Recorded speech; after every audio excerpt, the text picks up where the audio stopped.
আসসালামু আলাইকুম ওয়া রাহমাতুল্লাহি ওয়া বারাকাতুহু। এই মুহূর্তে যারা ভারত ভ্রমণ করছেন তাদের জন্য খুব সতর্কতামূলক একটা ভিডিও নিয়ে আপনাদের সামনে আসলাম।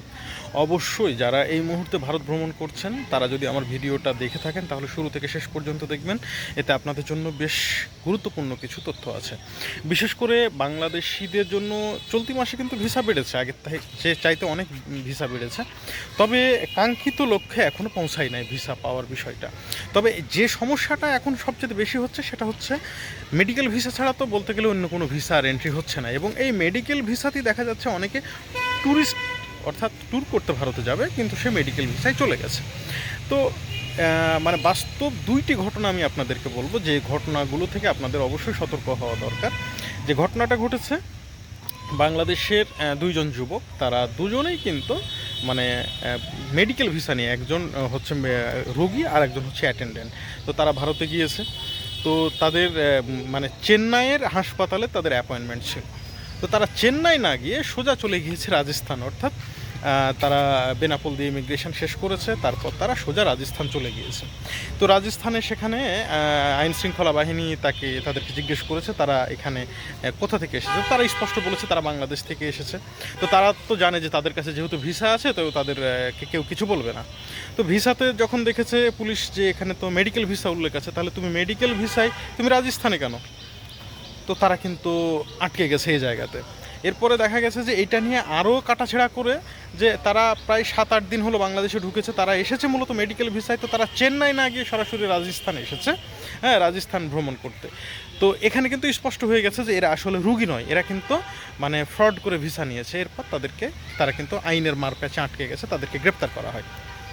এবং শুধু গ্রেপ্তার না, ওখানে উপস্থিত কিছু লোকজন তাদেরকে ঘাড় ধাক্কা দেয় এবং তাদেরকে শারীরিকভাবেও টর্চার করে। তো এই ধরনের একটা বিপদ কিন্তু তাদের ঘটে গেছে। আর একটা ঘটনা ঘটেছে যে তারা হচ্ছে হরিয়ানা গিয়েছিল, মানে ওদেরও কিন্তু হচ্ছে আপনার চেন্নাইয়ের আছে, ইনভাইটেশন লেটার আছে, তাদের পাসপোর্টেও কিন্তু চেন্নাই লেখা আছে যে চেন্নাইয়ের হসপিটালে তারা সিএমসিতে যাচ্ছে। বাট সিএমসিতে না গিয়ে তারা চলে গিয়েছে হচ্ছে হরিয়ানা।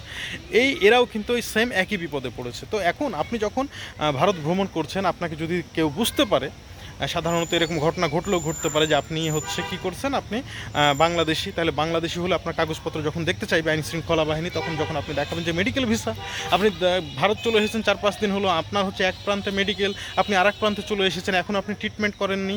ব্যবস্থাটা যদি এমন হতো যে আপনি প্রথমে চেন্নাই গিয়েছেন, চেন্নাই গিয়ে ট্রিটমেন্ট করিয়েছেন, তারপর আপনি সারা ভারত ঘুরছেন, সেক্ষেত্রে কিন্তু কোনো সমস্যা নেই। কিন্তু আপনি যে কাজটা করেছেন, আপনি শুরুতেই চলে গেছেন বেড়াইতে, আর এই বেড়াইতে গিয়েই কিন্তু নিজের বিপদটা আপনি নিজে ডেকে এনেছেন। সুতরাং এই বিষয়ে কিন্তু কোনো মার্সি না, এখানে কিন্তু ধরা পড়ে গেছেন যে আপনি আসলে ফ্রডগিরি করে ভিসা নিয়েছেন, এবং এটাও এক ধরনের অপরাধ। এখন একটা বিষয় তো জানেন যে ভারতের সাথে আমাদের সম্পর্কটা অনেকটা তিক্ততা তৈরি হয়েছে, যদিও বা এর জন্য অনেকাংশে দায়ী বাংলাদেশ এবং ভারতের বেশ কিছু মানুষজন, যারা বিশেষ করে বেশি মাত্রায় বিষাক্ততা ছড়িয়ে দিয়েছে। তো এখন কি করার হচ্ছে একটাই, আপনি যে ভিসাতে ভারত যাচ্ছেন অর্থাৎ মেডিকেল ভিসায়, আপনি মেডিকেল ভিসায় ভারত গেলে যে মেডিকেলে যাওয়ার কথা আগে আপনি সেখানে যান, সেখানে ট্রিটমেন্ট করান, এবং সেখানে ট্রিটমেন্ট করিয়ে তারপরে আপনি কোথাও ঘোরাঘুরি করেন। তার আগে যদি ঘোরাঘুরি করেন তাহলে কিন্তু আপনার জন্য অনেক বড় রিস্ক হয়ে যায়। এক্ষেত্রে কিন্তু মানে যে কোনো ধরনের দুর্ঘটনা ঘটে যেতে পারে। আর একটা কথা মনে রাখবেন, এটা হচ্ছে তাদের দেশে গিয়ে আপনার দাদাগিরি কোনো রকমে খাটবে না। সুতরাং যারা ভারত ভ্রমণ করছেন এই মুহূর্তে, তাদের সকলের কাছে বিনীতভাবে অনুরোধ, তারা এই সমস্ত বিষয়গুলো অবশ্যই খেয়াল রাখবেন।